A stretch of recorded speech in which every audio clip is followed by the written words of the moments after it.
오늘 수요 저녁 예배해 주시는 하나님의 말씀은 창세기 4장 16절부터 19절까지의 말씀입니다. 창세기 4장 16절부터 우리 19절까지의 말씀을 한 절씩 교독하겠습니다.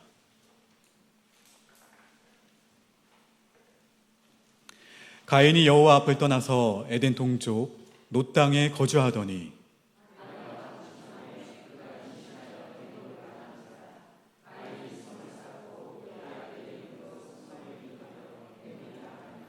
에녹이 이랏을 낳고 이랏은 무야엘을 낳고 무야엘은 무드사엘을 낳고 무드사엘은 라멕을 낳았더라. 하나의 이름은 아다요 하나의 이름은 실라였더라. 아멘. 이 시간 일구역 가족들 나오셔서 하나님께 찬양으로 영광 돌리겠습니다.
오늘 함께 나눈 이 격려의 고백이 오늘 하루를 어떻게 보내셨든지 간에 우리의 시선이 주님을 향할 때 우리 일구역의 가족들의 고백처럼 하나님이 역사하심을 바라보게 되기를 주의 이름으로 축원합니다.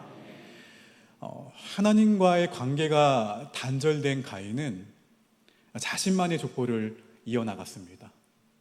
이로써 죄된 땅 가운데 두 인류가 공존하게 되었어요. 여호와의 앞을 떠난 이 가인은 오늘 본문에 나와 있듯이 에덴 동쪽으로 가서 놋 땅에 머물렀습니다. 인류 최초의 살인자 가인은 최초로 성을 지어서 아들의 이름을 따라서 그 성을 에녹성이라고 불렀습니다. 우리 본문 16절과 17절 말씀을 다시 한번 읽어보겠습니다. 시작. 가인이 여호와 앞을 떠나서 에덴 동쪽 놋 땅에 거주하더니 아내와 동침함에 그가 임신하여 에녹을 낳은지라. 가인이 성을 쌓고 그의 아들의 이름으로 성을 이름하여 에녹이라 하니라. 가인이 성을 쌓았다는 것은 떠돌이 인생에 대한 이 두려움으로 어떻게든 자신을 보호하려고 했던 행동이지만 여전히 그 삶은 불안했습니다. 여러분, 이처럼 하나님을 떠난 인류는 불안을 기초로 해서 문명을 세웠어요. 자신을 보호해 주는 것은 자신뿐이라고만 믿었던 것이죠. 그래서 늘 불안에 떨어야 했습니다. 자기가 쌓은 성에 가인성이라고 이름도 짓지 못했어요. 누구의 이름을 땄죠? 아들의 이름을 땄죠. 자신의 이름을 붙이지도 못하는 가인의 모습을 보십시오. 가인의 성이라고 혹시라도 붙인다면 누가 행여라도 자신을 해칠까 봐 아들 에녹의 이름을 붙인 거예요. 언제 누가 동생 아벨을 죽인 사람, 그 사람을 찾아내어서 그 사람이 자신이니까 자신을 죽일지 모르기 때문에 두렵고 불안해서 성을 쌓고 또 성의 이름을 아들의 이름을 따서 지은 것이죠. 하나님께서 가인에게 표를 주셨지만 가인의 불안은 떠나지 못했습니다. 그래서 하나님보다 더 높은 성벽이 안전하다고 믿었던 거예요. 이렇게 시작된 것이 가인의 삶이었습니다. 이렇게 가인이 세운 성을 중심으로 무엇이 시작이 되었냐면 도시가 시작이 되었어요. 정착 문화가 시작이 된 것이죠. 여러분, 도시하면 무슨 이미지가 떠오르신가요? 흔히 바쁘게 움직이는 사람들, 그 사람들의 표정은 무표정하죠. 그 분주한 사람들의 일상이 떠오르는 것이 도시의 이미지입니다. 아무리 아름다운 도시라 할지라도 인간이 만든 것은 완전한 평안함이 없다는 거예요. 반면에 하나님이 만드신 자연에 나가면 비록 타락하여서 온전치 못함에도 불구하고 그 자연이 주는 평안함과 자연이 주는 여유가 있다는 거예요. 어쩌면 우리 모두가 그렇게 느끼는 이유가 도시의 창시자가 가인이기 때문일지도 모르겠습니다. 이렇게 인간이 만든 문명에는 자신을 보호하고 자신의 이름을 알리고자 하는 영적 흐름이 있다는 거예요. 바벨탑도 일종의 요새였습니다. 아무리 노력해도 수산을 얻지 못하는 헛수고의 세상, 하나님이 아닌 자기 자신을 중심에 놓는 이기적인 세상, 이것이 가인이 만든 세상이라는 거예요. 그런 하나님은 이 한심한 세상을 위해 누구를 준비하셨을까요? 셋이라는 사람을 준비하셨고, 이로써 하나님 앞을 떠난 가인의 후예와 하나님의 이름을 가진 이 셋의 후예가 세상 한가운데 공존하게 되었다는 거예요. 여러분, 하나님을 떠난 이 인류의 문명은 하나님 대신에 힘의 논리가 지배합니다. 걸핏하면 그 힘을 과시하고 힘을 통해 그 문제를 해결하고자 하는 것이 이 세상이에요. 이것이 우리가 살고 있는 세상이자 문명입니다. 역사를 돌이켜 보아도 악을 극복한 시대는 어느 시대도 없어요. 인류 문명은 끝없이 악으로만 치달았습니다. 의가 의로서 대접받지 못하고 선이 선으로서 인정받지 못하고 오히려 죽임을 당해왔어요. 하나님이 세우신 에덴 동산과 달리 인간이 쌓은 성, 인간이 세운 도시는 이토록 험악하고 무섭습니다. 가인의 후예는 거침없이 세상을 악으로 물들어갔고 하나님의 질서를 깨트려 갔어요. 본문 18절과 19절 말씀을 우리 화면을 보고 함께 읽겠습니다. 시작.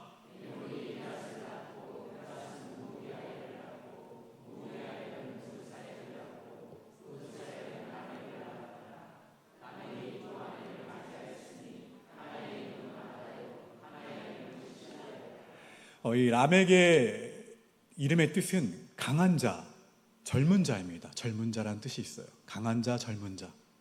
왕이란 뜻의 멜레크와 철자 배열만 다를 뿐 거의 일치하도록 비슷해요. 무슨 말입니까? 라멕은 진짜 힘 있는 사람이었어요. 힘 있는 자 라멕에게는 아내가 몇 명 있었습니까? 2명이 있었죠.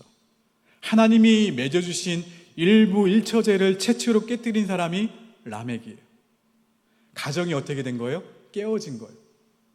하나님은 아담의 갈빗대 하나를 뽑아서 돕는 배필을 만드셨는데 가인의 후예는 남자의 갈빗대를 어떻게 했습니까? 마구마구 뽑아내기 시작했어요.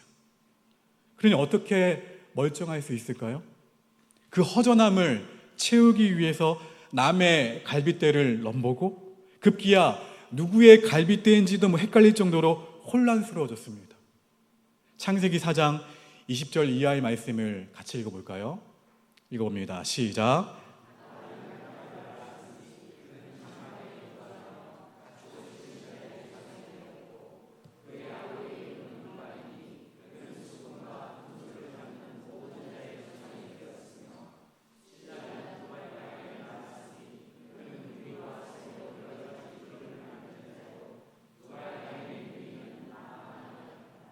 라멕의 아들들은 축산가의 조상, 음악가의 조상, 대장장이의 조상이 되었어요. 딸, 마지막에 언급한 나아만은 아름답다, 달다, 즐겁다라는 이름의 뜻이 있어요. 성경에 여성의 이름이 거의 등장하지 않아요. 그런데 이렇게 등장하는 것으로 보아도 당대에 굉장히 유명한 인물이었다는 것을 알 수가 있어요. 아마도 세상적인 쾌락을 추구하는 뛰어난 그 미모의 여인이었을 것으로 추정이 됩니다. 하나님을 떠난 인류의 문명은 이처럼 놀랍도록 발전했어요. 다방면으로 두루두루 걸출한 전문가들을 배출했다는 것이죠. 나중에는 하나님의 아들들과 사람의 딸들이 결혼해서 자식을 낳았는데 당대의 용사가 되었다고 했습니다. 여러분, 이상하지 않으신가요? 하나님을 떠났으면 무엇인가 부족하고 하나님을 떠났으면 무엇인가 모자라야 할 것 같은데 그렇지 않았어요. 하나님을 떠나서는 아무것도 할 수 없어 이렇게 말하고 싶은데 현실은 정반대라는 것이죠. 오히려 더 화려합니다. 오히려 더 웅장합니다. 그래서 웅장하고 화려하기 때문에 누구의 이름에 도전하는 거예요? 하나님의 이름에 도전하는 거예요. 여러분, 하나님께서는요, 비록 하나님 자신을 떠난 죄인들이지만 이들에게 주신 재능은 가져가시지 않았다는 거예요. 이게 무슨 뜻인가요? 하나님을 떠나서도 이들은 문명을 이룰 만큼 놀라운 재능을 가지고 있었다는 거예요. 하나님은 의인이나 악인이나 상관없이 동일하게 이 자연이라는 은혜를 주셨습니다. 또 한 가지 골고루 나눠주신 은혜가 있는데 바로 달란트예요. 재능이에요. 달란트는 원래 데나리온 같이 돈을 세는 단위로 쓰였는데 복음서에서 재능에 따라 달란트를 나눠주어서 달란트와 재능을 동의어로 사용하게 된 거예요. 지금은 다양한 재능을 가진 사람을 뭐라고 지칭하죠? 탤런트라고 하죠. 그렇죠? 여러분, 달란트가 하나님을 믿는 사람, 이 달란트가 하나님만 쫓는 사람, 하나님만 붙잡는 사람에게만 주어진다면 얼마나 좋을까요? 그러면 여러분이 태신자나 또 전도할 때 도움이 될 텐데요. 뭐라고 얘기할 수 있어요? 하나님을 믿으면 재능을 얻을 수 있어요. 하나님을 믿으면 그 재능을 발휘할 수 있어요. 이렇게 말하고 싶지만 이미 불신자들도 이미 너무나도 많은 달란트를 가지고 있다는 거예요. 그러나 여러분, 오늘 우리 찬양팀이 불렀던 찬양 가운데 충만이라는 찬양 가운데, 그쵸? 가사에 다 담겨져 있네요. 세상 문화가 번창하는 것에 대해 너무 힘들어하지 마시기 바랍니다. 주님과 함께 살아온 삶은 나중에라도 반드시 보상을 받는다는 사실을 믿으시기를, 기억하시기를 주의 이름으로 축원합니다. 로마서 8장 18절 말씀 함께 읽겠습니다. 시작. 생각하건대 현재의 고난은 장차 우리에게 나타날 영광과 비교할 수 없도다. 하나님을 떠난 인류의 문명이 잘 나간다 하더라도 상처받지 마시라는 거예요. 동전에도 양면이 있죠. 그렇죠? 앞이 화려한 만큼 뒤는 어둡습니다. 무슨 말인가요? 하나님을 떠난 인류는 자기들이 만든 문명밖에는 내세울 것이 없어요. 그것 외에는 할 이야기가 없습니다. 하나님에 대해서 할 이야기가 없는 문명이니까 얼마나 역설적인가요? 잘 먹고 잘 사는 것 같은데 어떻습니까? 공허해요. 잘 먹고 잘 사는 것 같은데 허무해요. 그들에게는 하나님과 함께한 이야기가 아무것도 없어요. 무엇을 만들었고 얼마나 이루었는지 밖에는 할 이야기가 없습니다. 이것이 그들의 비극이라는 거예요. 또 라멕은 최초의 시인이기도 합니다. 라멕의 이 달란트가, 재능이 얼마나 풍부했는지 성경에 기록된 인류 최초의 시인은 라멕이 지은 거예요. 창세기 4장 23절과 24절 말씀을 화면을 보고 읽겠습니다. 시작.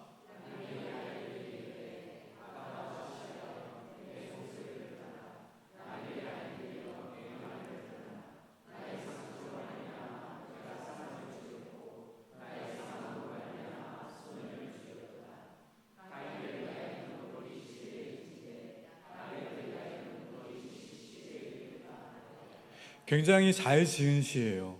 무슨 말이냐면 이 라멕의 노래를 일명 칼의 노래라고 부르기도 하는데, 같은 말을 어떻게 합니까? 다르게 표현해서 반복하는 이 평행법과 비슷한 문구를 나란히 쓰는 이 대구법을 잘 활용해서 풍부한 기교를 발휘하고 있습니다. 라멕은 이 노래를 박자에 맞추어서 반복하면서 자랑하듯 흥겹게 노래하고 있는 거예요. 그리고 아다와 실라를 부르면서 권위 있게 공포하듯이 했어요. 승리했을 때나 부를 노래인데 그 내용은 어떻습니까? 한마디로 상처로 말미암아 사람을 죽였다라는 내용이에요. 내용은요. 상처로 말미암아 사람을 죽였다. 자랑하는 거예요. 사람을 죽인 것을 자랑하는 내용이에요. 왜 자랑하나요? 아벨을 죽인 가인을 위해서는 벌이 7배인데 자기를 위해서는 77배일 것이라고 하는데 이유가 있어요. 가인은 아벨을 고의적으로 살해했습니다. 아벨이 아무 해도 끼치지 않았는데 죽인 것이죠. 그런데도 하나님은 가인을 죽이지 않고 오히려 가인을 죽이는 자에게는 7배의 벌을 주실 것이라고 했어요. 가인에 비하면 라멕 자신의 살인은 정당방위에 불과하다는 주장이에요. 라멕 자신이 내가 상처를 받지 않았다면 내가 사람을 죽이는 일도 없었을 것이고, 그렇게 말하면서 고개를 어떻게 하는 거예요? 뻣뻣하게 들고 이 노래를 부르고 있는 거예요. 그러니 동생 아벨을 죽인 형인 가인을 죽이는 자에게 벌이 7배라면 정당방위로 사람을 죽인 자기를 죽이는 자에게는 벌이 77배는 되어야 할 것이라고 라멕은 이 시를 통해서 자랑하고 있는 것입니다. 라멕은 왜 이런 노래를 했을까요? 라멕은 진짜로 이것이 정당하다고 믿었던 거예요. 라멕에게는 논리적이고 그리고 합리적인 이야기입니다. 뿐만 아니라 세상 사람들도 그것이, 이런 것이 정당한 논리라고 믿어요. 이것이 세상의 논리예요. 타락한 인류는 두 가지 특징을 보여줍니다. 하나는 성적인 타락이고 두 번째는 뭐예요? 폭력이에요. 또 다른 하나는 폭력이에요. 그중 폭력, 즉 힘의 논리를 잘 표현한 것이 바로 이 라멕의 노래예요. 라멕의 노래. 하나님을 떠난 인류는 이 라멕의 법을 따릅니다. 곧 당한 대로 어떻게 하는 거예요? 갚는 거예요. 그러니 사람이란 공평을 모르는 존재라고 할 수도 있습니다. 혹시 누군가를 때려보신 적 있으신가요? 없으신가요? 전 어렸을 때 있었는데. 혹시 누군가를 때려봤는데 그 사람이 맞은 만큼만 되돌려 줄 것 같나요? 아니에요. 자기가 맞은 것에 그 이상을 더해야 기분이 풀립니다. 증오를 담아서 더 세게 때려야 감정이 풀릴까 말까예요. 이것이 세상이 말하는 공평입니다. 그렇다면 성경은 어떠한 논리를 우리에게 가르치고 있을까요? 출애굽기 21장부터 출애굽기 23장까지의 말씀을 안식법이라고 해요. 하나님 앞에서 안식을 누리게 하기 위해서 이스라엘에게 주신 거예요. 안식법. 놀랍게도 이 안식법은 종의 법에서부터 시작합니다. 종은요, 안식을 마음대로 누리지 못합니다. 그것이 종이에요. 세상의 법은 모두가 가진 자의 법이에요. 그런데 이스라엘에게 주신 법은 권력자를 위해서 주신 법이 아니라 사람 대접도 받지 못했던 종의 법부터 시작이 돼요. 근데 이 안식법의 가장 중요한 핵심은 출애굽기 21장 23절과 24절과 25절에 있습니다. 우리 화면을 보고 함께 읽겠습니다. 시작.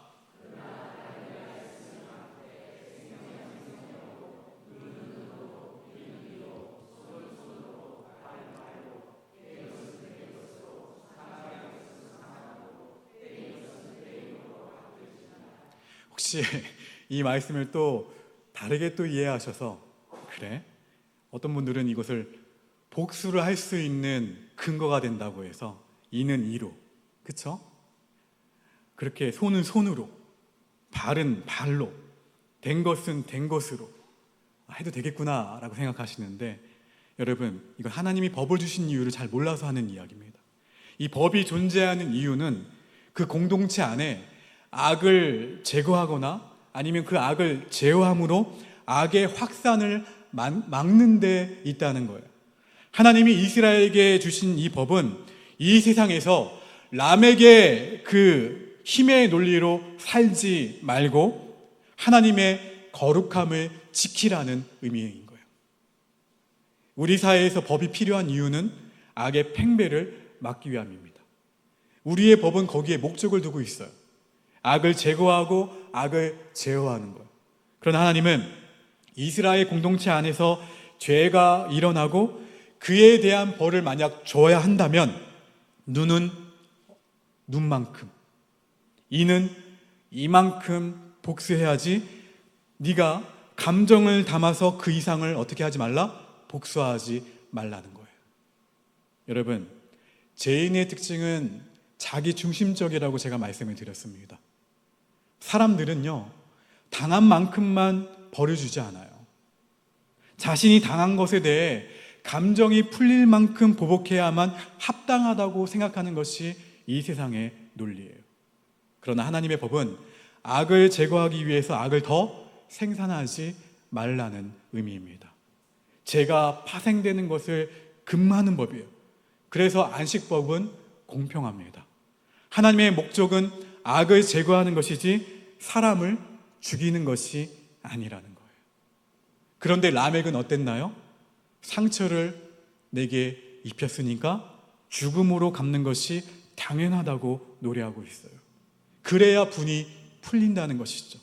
이것이 힘의 논리예요.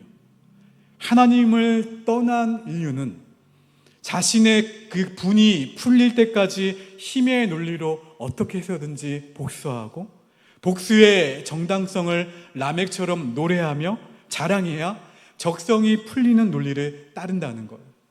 그리고 더 나아가 사람을 죽이고 나서 심판까지 누가 합니까? 라멕이 했다는 거예요. 심판은 누구의 영역입니까? 하나님의 영역이에요. 그리고 하나님의 권한이 심판이에요. 하나님은 인간에게 심판권을 주신 적은 없습니다. 그런데도 죄악의 문명은 하나님의 자리를 어떻게 합니까? 끊임없이 넘봐요. 하나님을 대신해서 이 하나님의 자리에 앉으려고 하는 것이죠. 사랑하는 여러분, 내 삶의 중심에 늘 하나님만을 모시기를 주의 이름으로 축원합니다. 그래서 이렇게 고백하기를 바라요. 예수님 한 분이면 충분합니다. 옆 사람에게 고백합시다. 하나님과의 친밀함이 나의 힘과 능력입니다. 할렐루야. 그래서 나는 죽고 예수로 살아서 내 삶 가운데 예수님의 성품이 나오기를 기도하셔야 돼요. 하나님을 아는 지식도 중요합니다. 하지만 하나님을 아는 것보다 더 중요한 것은 주신 말씀대로 살아내고자 하는 그 거룩한 몸부림이에요. 그러한 우리를 통해서 여러분의 가정이 회복되어지기를 주의 이름으로 축원합니다. 그런 우리를 통해서 우리 교회가 든든히 더욱 세워져 가기를 소망합니다. 그런 우리를 통해서 우리 지역사회와 우리 민족과 열방이 하나님의 나라로, 하나님의 왕 되신, 하나님이 중심이 되신 그 나라로 확장되어져 가기를, 그리고 예수님을 닮아가는 우리가 되기를 주의 이름으로 축원합니다. 이어서 함께 고백하게 될 찬양이 하나님 없이 살아가고 있는 이 세상의 한복판에서 하나님과 친밀함으로 살아가는 우리의 평생의 고백과 능력이 되길 바라면서 함께 찬양하길 바랍니다. 나의 갈 길 다가도록 함께 찬양합니다.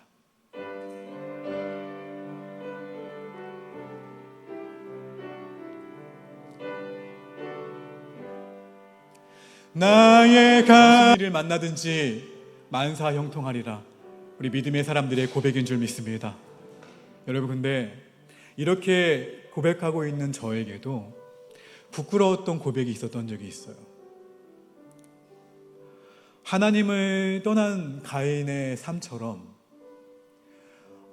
하나님을 떠난 사람들의 그 모습이 더 잘 되는 모습을 보고, 그리고 그들의 화려하고 웅장한 그 모습들을 바라보면서 왜 하나님을 붙들며 살아가고 있는 내 삶의 모습이 초라해 보이기도 하고, 때로는 비참해 보이기도 하고, 때로는 내가 굳이 이렇게 신앙생활을 할 필요 있을까라는 회의감이 들 때가 있었어요. 저는 외양간에 송아지가 있어야 만족할 텐데, 말로는 외양간에 송아지가 없어도 무화과 나무 잎이 말라도 다 괜찮다고 했는데, 막상 없는 것이 생기고 나니까 내 마음 한켠에 공허함과 허무함이 들어오더라고요. 나중에 깨달았어요. 공허함과 허무함을 깨닫는 존재가 내가 아닌데, 나는 이미 구원이라는 선물을 받았고 예수 그리스도 자체가 나에게 충만함을 주시는 분이신데, 내가 없는 것만 바라봤구나. 내게 없는 것만 바라보면서 하나님을 원망했구나. 여러분, 오늘 이 시간 함께 기도하실 때, 주님, 제가 예수님 한 분만으로 충분하다는 고백이 우리의 평생의 고백이 되기를 소망합니다.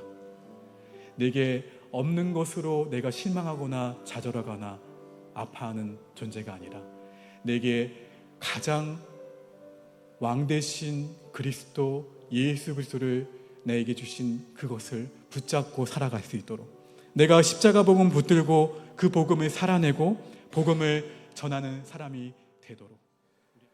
참 좋으신 아버지 하나님, 1구역이 고백했던 시선이라는 찬양의 고백처럼 내게로부터 눈을 들어 힘의 논리가 지배하는 세상으로부터 하나님으로 우리가 시선을 돌릴 때에 여전히 일하고 계시며 여전히 역사하고 계시는 주님을 보게 될 줄로 믿습니다. 힘의 논리가 지배하는 세상 가운데에서 세상의 화려함과 웅장함에 시선을 빼앗기는 것이 아니라 하나님의 일하심과 하나님의 붙드심과 하나님의 함께하심을 바라보며 나아갈 수 있는 믿음의 권속들 모두가 되도록 인도하여 주시옵소서. 세상의 한복판에서 예수 그리스도를 당당히 외칠 수 있는 믿음의 권속들 되게 하시며, 이 외침과 고백을 통해서 우리의 시선을 통해서 우리의 가정이 회복될 줄로 믿습니다. 우리 교회가 더 완전해질 줄로 믿습니다. 우리 지역사회가 하나님의 나라로 확장될 줄로 믿습니다. 우리의 민족과 열방이 하나님의 평강으로 주님 나아가게 될 줄로 믿습니다. 아버지 하나님, 세상의 한복판에 예수 그리스도를 당당히 외치는 삶이 미련한 삶이 아니라, 십자가의 복음이 이 사람들에게는 미련한 것이지만 우리에게는 하나님의 능력인 것을 고백하오니, 아버지 하나님, 오늘 이 밤 하나님을 당당하게 붙들며 고백하는 가운데 우리의 시선이 늘 주님으로 인해서 아버지의 충만한 은혜가 임하는 우리의 상과 능력과 기쁨과 평강이 되도록 주장하여 주시옵소서. 지금은 우리 구주 예수 그리스도의 은혜와 하나님 아버지의 그 크신 사랑하심과 성령님의 완전하시고 따스하신 한치의 오차도 없으신 우리의 선한 것을 주시고자 하시는 성령의 인도하심이 오늘 말씀을 통해 힘의 논리가 지배하는 이 세상의 한복판에서 예수 그리스도를 바라보며 예수 그리스도를 당당히 외치며 그 가운데 주님을 다시 한번 붙들며 기도하며 나아가기로 결단하는 사랑하는 그리스도의 군사들 머리 위에 지금부터 영원토록 함께하옵시기를 간절히 축원하옵나이다. 아멘.